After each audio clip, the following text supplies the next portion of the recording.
Valve's newest game, Deadlock, has exploded in popularity as of late, becoming one of the most played games on Steam, which is particularly impressive given that you're only able to play it if you've received an invite from someone already in the alpha. But now that people are allowed to talk about it publicly, more and more people are getting invites by the day, meaning more and more new players are trying Deadlock for the first time, and so, to help the influx of new blood, here are 5 crucial tips you need to know as a new Deadlock player. So when it comes to playing any mobile or hero-based game, one of the first things that you're always going to want to do is not only get familiar with the different characters, but also find the ones that fit your playstyle. And the best way to do this is going to be by playing bot matches where you try out all the different heroes. Doing this will also help you get a feel for the game without the added pressure of being against real players, which in turn will give you more opportunities to focus on actually learning how the game and the heroes work, so that by the time that you get through most, if not all, the available characters, you'll at the very least have some basic grasp on the gameplay side of Deadlock. You'll also ideally find at least 3 heroes that you not only enjoy, but would feel comfortable taking into a real match. And thankfully, because of how a queuing system works in Deadlock, you're likely to get one of these heroes because you can choose which heroes you're comfortable with before actually going into a match, and it will try to give you one of those. Now, before we end off this tip, a few things that I recommend while playing those bot matches and trying to improve. 1, you need to start building the habit of getting as many last hits and denies as you can, which means you're constantly shooting those little orbs that appear anytime you kill something.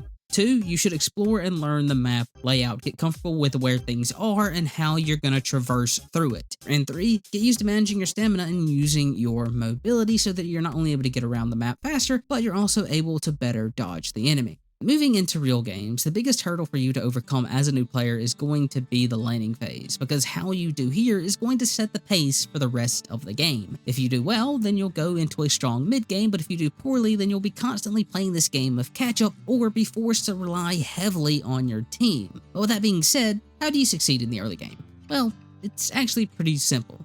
You see, the ultimate goal of the laning phase is to out-farm your opponent, which means you want to get as many last hits and denies as you can, while also seizing on what opportunities are presented.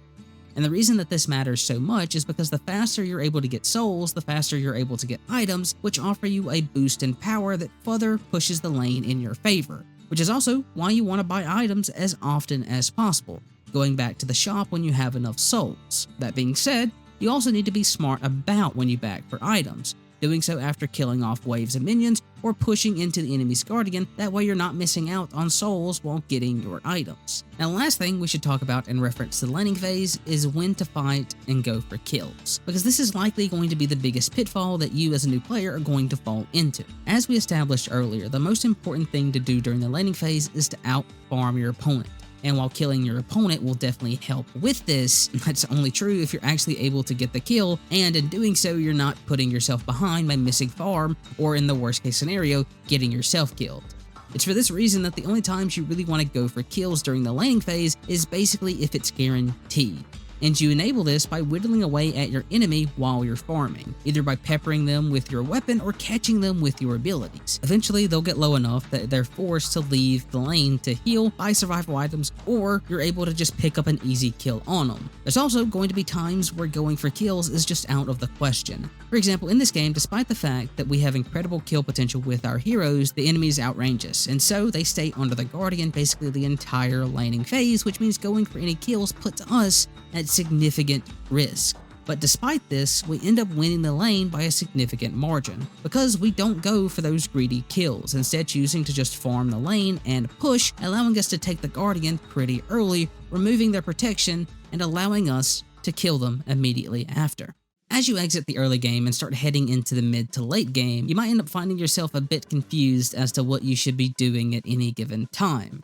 Now the thing is, the answer is incredibly simple, as you should be doing literally anything, whether it be farming a lane, killing camps, collecting buffs, or rotating for a kill. The worst thing you can do is nothing, because like in the early game, you always want to keep increasing your power and getting stronger. And to do that, you have to actively work towards it by farming. In fact, you usually don't want to go more than say 20 or 30 seconds without farming or doing something. But with that being said, how do you choose what you should go about doing? Well, That is something that's going to come with experience, but generally speaking, pushing out lanes is always going to be a safe bet, especially if you've won yours, because then you can push it out and maybe rotate to another lane, picking up a kill and possibly taking a guardian, potentially helping out a teammate that was struggling. In between, you can go clear out the different creep camps or maybe go hunt down crates and pots that have souls or stat buffs that will increase your power. I really can't state just how much of an impact being proactive and minimizing your downtime will have an effect on your game performance, because the less idle time you have, the more farm you'll obtain and the greater your strength will be and the better your chances of winning. So if you find that in your games you're always falling behind, it's likely because you're spending too much time wandering the map endlessly or going for long drawn out kills or fights that don't really accomplish anything, when instead you should be going to a lane,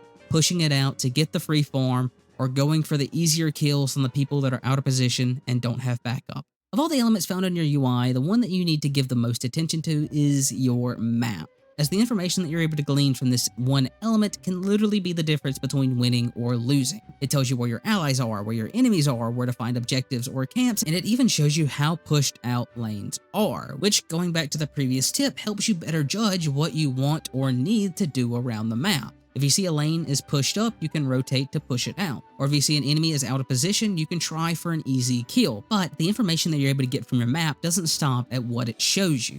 As often, what isn't being shown is equally as valuable, because if you're pushing a lane far into enemy territory and you look at your map and notice that there's no enemies currently revealed, then that signals that you need to back off to a safer position, because for all you know, they're coming to kill you. But in the opposite camp, if you see that all the enemies are on the opposite side of the map, then you're able to push without much worry, as it's going to take them a long time to get to you. Which is to say, make sure you're always looking at your map and keeping good map awareness so that you don't get caught off guard and your lanes don't get too pushed in. All the tips that we've talked about thus far are simple fundamentals, which means that they're all things that you should be able to pick up on rather quickly just by knowing that you should be working on them. However, our last tip is going to be a little more difficult, as it's going to require a bit of experience and probably some research. Because the last thing that you need to get good at that will skyrocket your performance is counterplay, or learning how to play against different enemies. And I think the best way to explain what I mean by this is with Abrams.